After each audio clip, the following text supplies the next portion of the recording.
Como o fonoaudiólogo pode ajudar no tratamento da fissura lábio-palatina? Nesse vídeo, vamos falar um pouquinho sobre o acompanhamento fonoaudiológico na fissura, que muitas vezes se inicia logo após o nascimento e pode se estender até a adolescência ou mesmo a idade adulta. Vamos começar falando sobre o bebê. A fissura de palato, associada ou não à fissura de lábio, ocasiona um acoplamento das cavidades oral e nasal. Isso pode gerar no bebê uma dificuldade para se alimentar, porque é uma impossibilidade anatômica de gerar a pressão necessária para sugar. O palato aberto, ele também ocasiona o mau funcionamento da tuba auditiva, que é aquele canalzinho que liga internamente o ouvido e a garganta, gerando então as otites e, consequentemente, alterações auditivas. Além, é claro, das alterações de fala, que caracteriza um dos grandes estigmas relacionados à fissura lábio-palatina. Quando a fissura é isolada, ou seja, quando não faz parte de um quadro sindrômico, o protocolo de tratamento é bem estabelecido e a cirurgia do palato ela deve ocorrer por volta dos 12 meses de vida.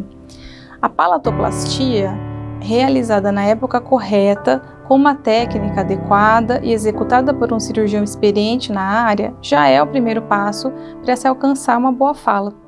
Ainda assim, a disfunção velofaríngea pode permanecer, que nada mais é do que essa comunicação indesejada entre a boca e o nariz, de modo que a atuação do fonoaudiólogo antes na prevenção e após a cirurgia, na avaliação e intervenção, são fundamentais para o sucesso do tratamento.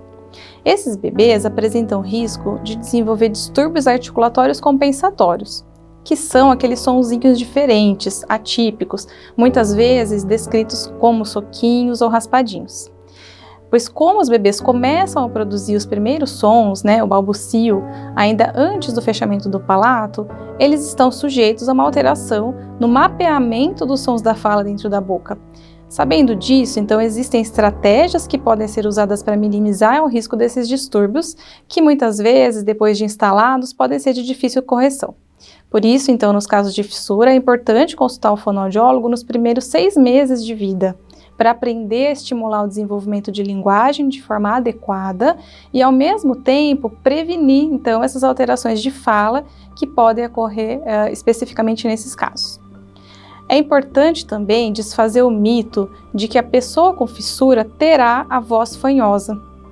A hipernasalidade, que é o nome correto para a voz fanhosa, é um excesso de energia acústica, de som, que vem pelo nariz enquanto a pessoa fala.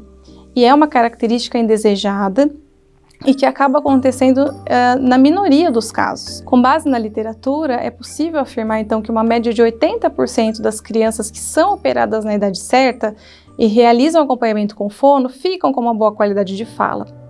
Os demais, em torno de 20%, também têm tratamento e podem alcançar uma boa fala. Quando esse tratamento é especializado e há a participação ativa da família no processo, nós podemos sempre esperar bons resultados. No tratamento da fissura, a cirurgia para fechamento do palato ou palatoplastia primária é um marco muito importante no tratamento. Para chegar até esse momento, é preciso que o bebê esteja bem nutrido, saudável e, de preferência, acompanhado por uma equipe especializada. Afinal, um dos fatores que vão influenciar no sucesso do resultado é justamente a idade. Claro que outros fatores podem interferir, como as próprias características da fissura, a experiência do cirurgião, os cuidados pós-operatórios e também a intervenção fonoaudiológica e dos demais membros da equipe. Depois da palatoplastia, é possível então fazer o que nós chamamos de avaliação clínica ou avaliação perceptiva auditiva da fala, que é o principal indicador de como está funcionando esse palato, e da velofaringe como um todo, então o palato e a garganta. O protocolo para essa avaliação, tão importante, deve ser específico e o fonoaudiólogo precisa ter um ouvido treinado para perceber e diferenciar os diferentes tipos de alterações de fala que podem estar presentes e muitas vezes acontecendo de forma simultânea em uma mesma criança. Uma criança pode ter, por exemplo, aquelas trocas de sons típicas da fissura, que nós chamamos de soquinhos, né, ou golpe de glote, mas também pode ter trocas de sons que fazem parte do desenvolvimento típico ou mesmo de um atraso de linguagem. E a forma de se tratar um tipo de troca é bem diferente da outra. Se a criança ainda fala pouco por volta de 1 ano e meio, 1 ano e 8 meses, ela vai precisar de estimulação de linguagem como qualquer criança.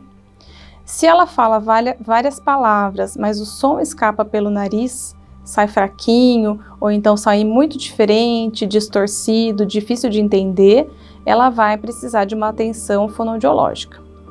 Nem toda criança com fissura de palato vai precisar de terapia fonoaudiológica, aquela com sessões semanais, mas todas certamente vão precisar pelo menos de um acompanhamento.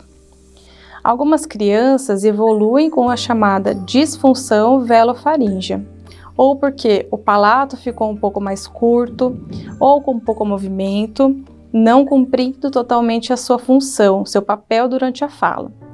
Ou então, quando a cirurgia aconteceu um pouco mais tarde e a criança teve a correção anatômica dos músculos, mas não aprendeu a fazer uso deles. Daí a fala fica comprometida em diferentes graus, com a hipernasalidade ou voz fanhosa, e esses casos eles podem necessitar de outras avaliações específicas, de exames mesmo, como a nasoendoscopia ou nasofaringoscopia, que permite a visualização direta dessa região. Por meio desse exame, é possível determinar o que exatamente está acontecendo, se o palato está curto, se falta movimento, qual tipo de movimento, qual o tamanho do espaço que falta para o fechamento completo. Com essas informações, é possível determinar a melhor conduta em conjunto com o cirurgião.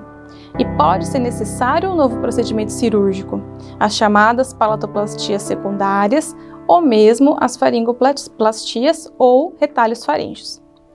Uma outra ocorrência indesejada após a cirurgia do palato são as fístulas, orifícios que podem permanecer em diferentes locais do palato, desde próximo da gengiva até o palato mole.